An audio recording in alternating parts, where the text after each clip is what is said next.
the Italian island of Sicily. Apart from its super weird flag and it looking like it's being kicked by a boot, Sicily is best known as the homeland of the Mafia. I know what images you have in your head right now.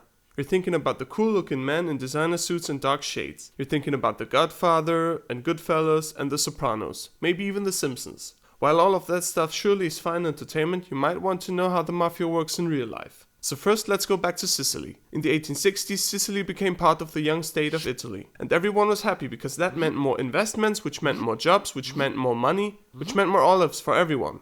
But it also meant more bandits and vandals that stole your cattle and cut down your lemon trees. That had to stop. But Italy was still busy with learning how to nation state and couldn't be bothered with trivial things like keeping people safe. So the people hired guards and local gangs to watch their stuff instead. The gangs had one great advantage. While a guard can only watch one place at a time, a gang can keep many more places safe without even being there. They only had to convince people that if they messed with their clients, they will be messed with big time. And it worked out great. The gangs proudly did their duty in promoting the greater good and protecting the weak and powerless. Just kidding.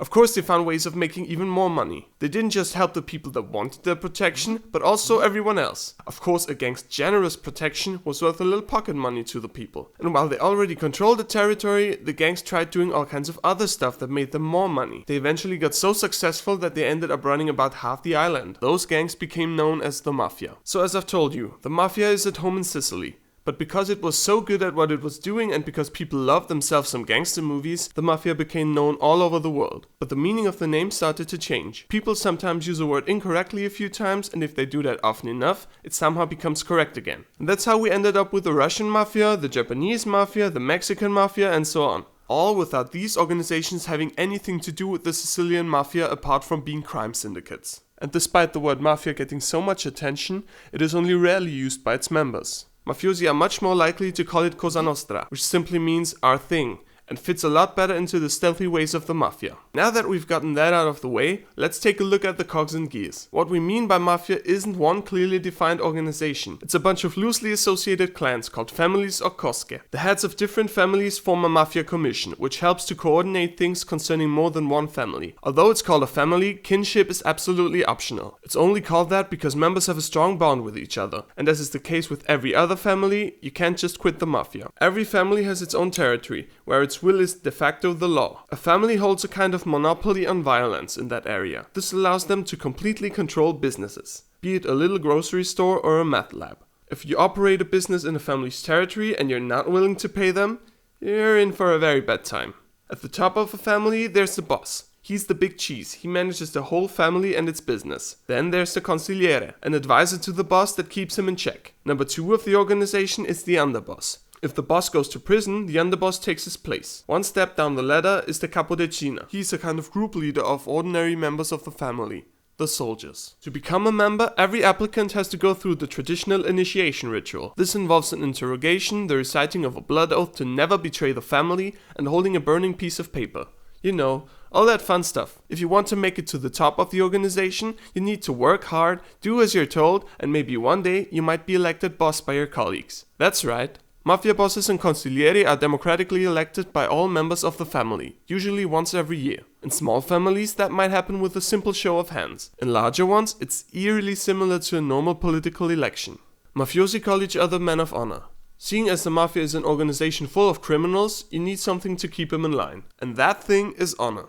It is a mafioso's daily bread. A mafioso has honor if he always puts the family first and abides by its rules. If he is bad at mafiaing, his honor suffers. And without his honor, a mafioso is nothing. If he breaks the unwritten rules of the family, he stands to lose much more than just his honor. His violation will be laid out in a mafia court, which often doesn't end well for the defendant. Of all the rules you don't want to break, Omertà is probably the most important. Omertà is a code of silence that forbids mafiosi to speak about the Mafia to anyone who is not a member. That's why mafiosi talk as little as possible and even then rarely unambiguously. This rule goes so far that a mafioso can't even introduce himself to another one. Introductions can only be made by a third mafioso who already knows them both. This accounts for some pretty weird situations.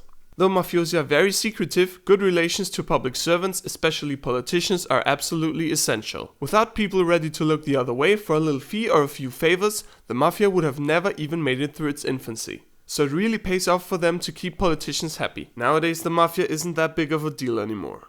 Not after a few good officials sent 360 Mafia members to prison practically single-handedly in the Maxi trial. It's called like that because it was huge. They even built a completely new courthouse/bunker for it. After the verdict, the Mafia turned against the state in an all-out war.